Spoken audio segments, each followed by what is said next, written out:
Welcome to our channel in my view.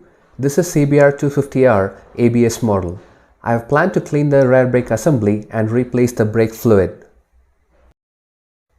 I have marked the position of the screws for reference. I am using a 14 mm and 12 mm socket and wrench to remove the caliper housing from the swing arm. It is a little tight. This is done without removing the silencer. Still having some grease left. This one also some grease left, that is the 14 mm one.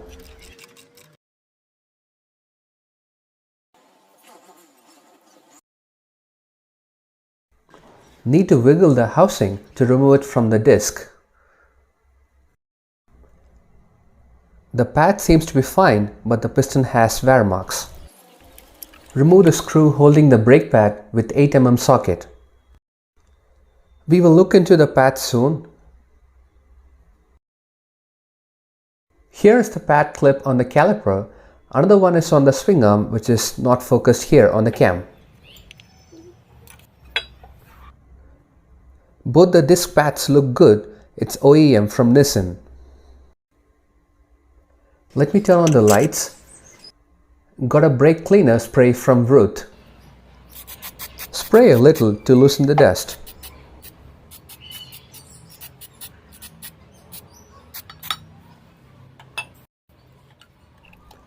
You can also use a brush to give a little scrub. Pump the brakes a little to push the piston out. This will give you better access to clean the piston. The piston currently has few scoring marks. Will require a caliper service kit to replace them, but I'm not going to replace it as of now. I'm trying to remove the sleeve and the boot.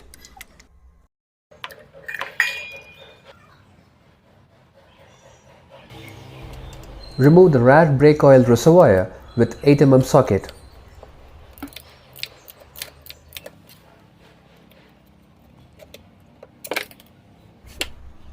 Open the reservoir cap using a suitable screwdriver. Be careful not to strip the screws.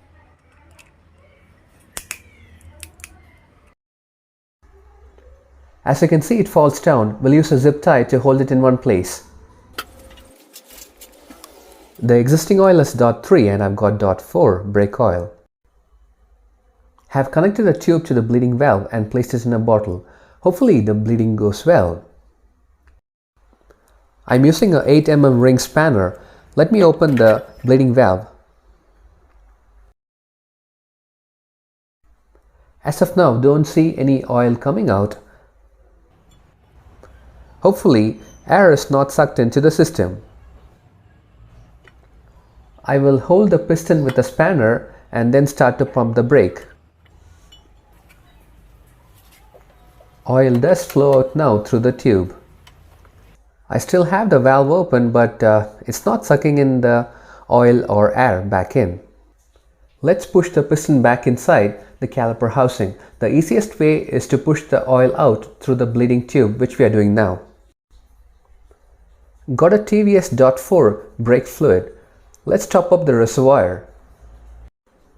Clean the edges with a tissue to avoid dripping. Pump the brake. Open the valve, close the valve before letting off the brake. Refill the reservoir when the oil level drops. Do not allow the oil to go down completely, which will suck in air to the system, which we don't want. Push the piston back in and assemble it back to the swing arm. We could have done this initially when we pushed the piston for the first time. Clean the caliper housing and rubber boots. Rub the disc pads and disc with Scotch-Brite scrubber. Just for reference, I am cleaning the brakes for the first time by referring other YouTube videos.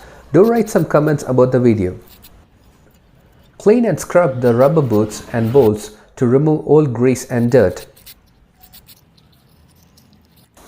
I have got TVS Grilling high temperature caliper grease.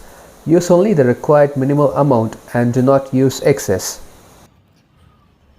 Pinch the boots and slide into the caliper housing. You can also use little oil on the outer side to slide it in easily.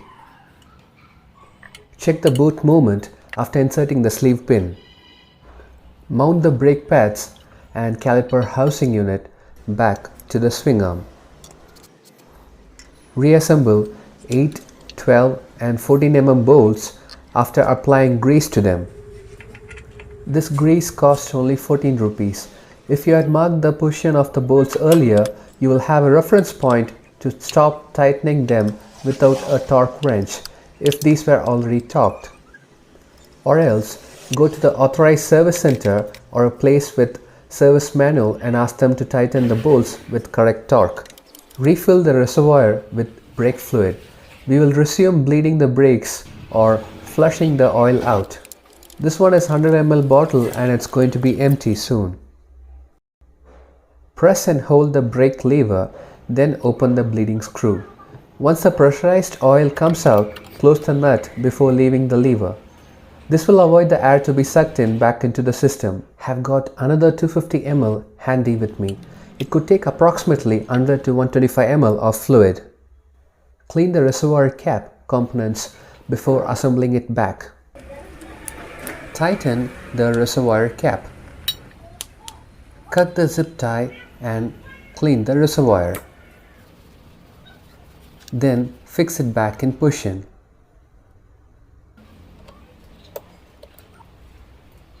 Hold the end of the bleeding tube and remove it carefully.